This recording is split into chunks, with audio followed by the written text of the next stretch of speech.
Arizona has become the testing ground for these self-driving cars. Well, there's been another crash involving a driverless car. This comes just a couple of months after the deadly collision involving a self-driving Uber in Tempe. Team 12's Bianca Bono is live in Chandler tonight with the latest. Bianca? Well, guys, glass is still littering the street here, indicating where exactly this crash happened. Now, Chandler police say the self-driving Waymo SUV was traveling westbound on Chandler Boulevard when someone driving a Honda sedan heading eastbound crossed over and slammed right into the Waymo car. Now, take a look at some photos from the scene taken just moments after that crash happened.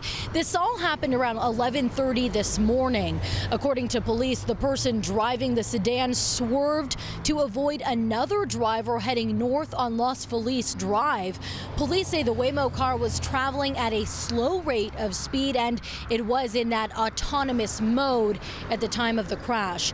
There was a safety driver sitting in the front seat and that person has suffered minor injuries. Now, guys, obviously the circumstances are very different here, but this comes on the heels of another self-driving crash. An Uber, as you'll remember, in autonomous mode struck and killed a pedestrian back in Tempe. That crash was in March.